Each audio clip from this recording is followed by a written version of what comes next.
Alhamdulillah wassalatu wassalamu ala Rasulillah sayyidina wa maulana wa syafi'ina wa dzukhrina Muhammad ibni Abdillah wa ala alihi wa sahbihi wa man tabi'ahu wa mawalah. Man ahabba yubsata lahu fi rizqihi, siapa yang mau dilapangkan rezekinya, wa yunsa'alahu fi atharihi, mau dipanjangkan umurnya, falyasil rahimahu, hendaklah dia menyambung tali silaturahim. A'udzu billahi minasyaitonir rajim. Ya ayyuhalladzina amanu, hai orang-orang yang percaya bahwa sesudah mati ini dia akan hidup lagi. Hai orang-orang yang percaya bahwa ada malaikat. Hai orang-orang yang percaya bahwa ruh itu nanti akan berjumpa lagi dengan jasad.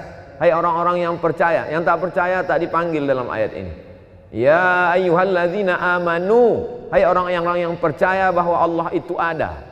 Kalau kau rasakan bahwa dunia ini sempit, bahwa akhirat itu lapang, kalau kau sangka bahwa Allah itu tak ada, Tuhan itu tak ada ketika ujian datang, maka sesungguhnya dia maha ada. Ya ayyuhalladzina amanu, hai orang-orang yang percaya, ista'inu, minta tolonglah kepada Allah dengan dua cara. Pertama, bis sabri, dengan sabar. Sabar itu artinya menahan. Makanya dalam hadis dikatakan laisa minna man darabal khudud wa syaqqal juyub.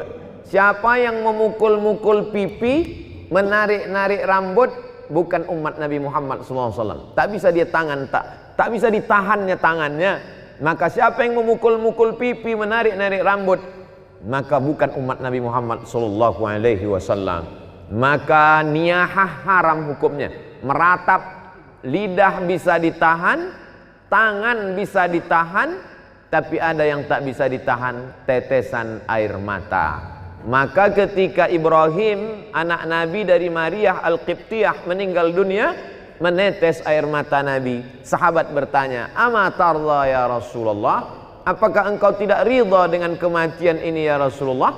Kata Rasul, "Aku ridha." Kalau memang ridha, kenapa menangis? Tetesan kasih sayang. Jadi menangis tak apa-apa. Menangis bukan tanda murka kepada Allah.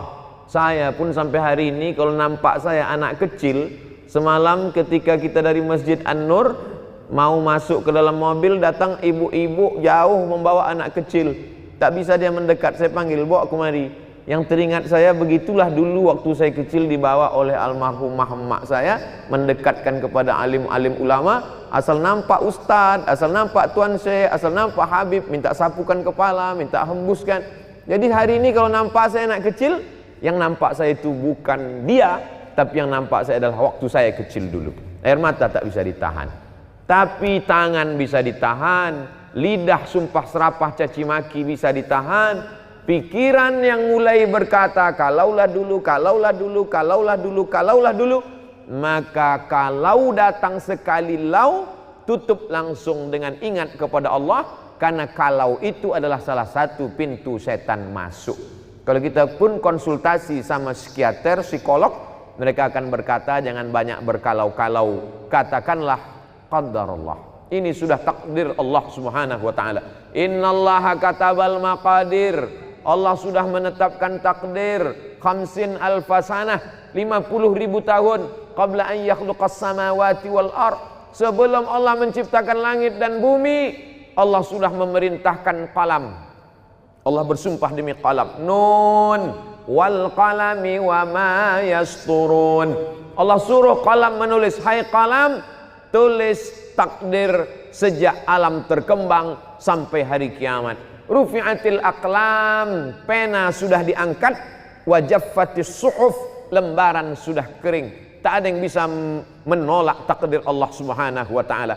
Allahumma inni la as'aluka raddal qada, walakin as'aluka lutfa fih. Aku tak minta supaya kau tolak takdirku itu ya Allah.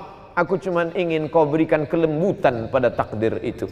Makanya ada satu amal yang lebih hebat daripada mati syahid, lebih hebat daripada jihad, lebih hebat daripada haji mabrur, lebih hebat daripada puasa sunat, lebih hebat daripada membangun masjid.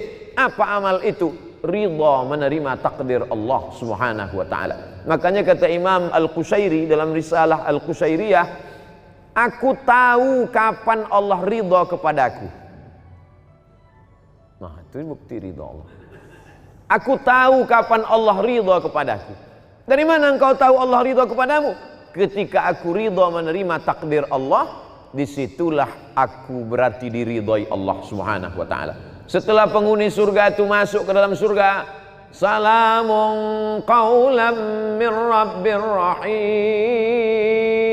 Apa kata Allah? Salamun alaikum. Masuk kamu ke dalam surga. Tibtum, kamu sudah berbuat baik. Fadkhuluha, masuk kamu ke dalamnya khalidin, kekal selamanya.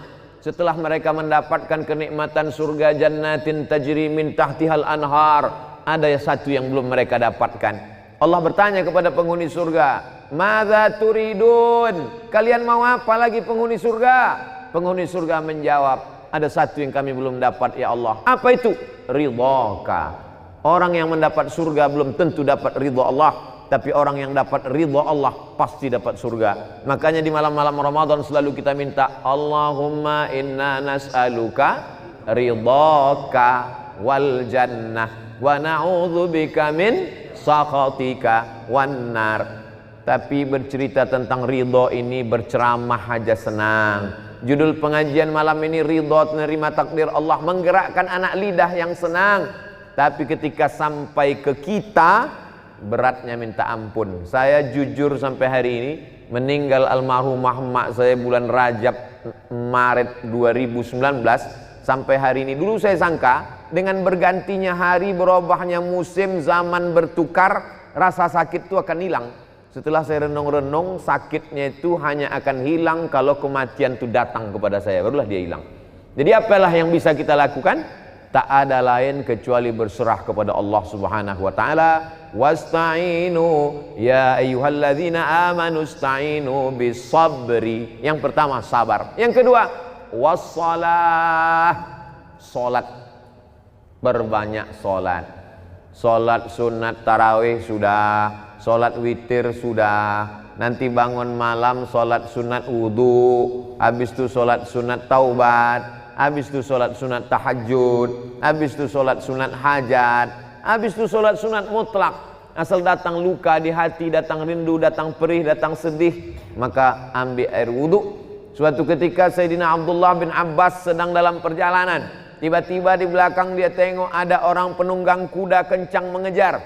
Lalu kemudian penunggang kuda itu berhenti tepat di depan dia dan berkata, wahai Abdullah bin Abbas, saudara kandungmu meninggal. Maka Abdullah bin Abbas saat itu turun dan langsung sholat sunat.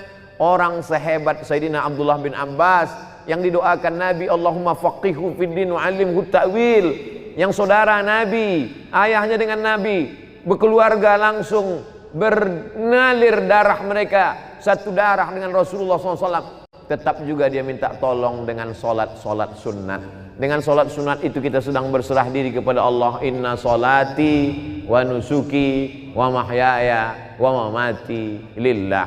Ya ayyuhalladzina amanu ista'inu bis-sabri was-salah. Innallaha ma'as sabirin. Kalau kita sabar, ridha, Allah menurunkan kekuatan. Kekuatan ini bukan dari kita. La haula wala quwata illa billah. Banyak orang melarikan kegundahan hidupnya ke narkoba, ke minuman keras, ke perbuatan yang tak diridhoi Allah. Tidak ada jalan lain kecuali berserah diri kepada Allah, balikkan semuanya kepada Allah. At-tahiyatul mubarakatus salawatut thayyibatu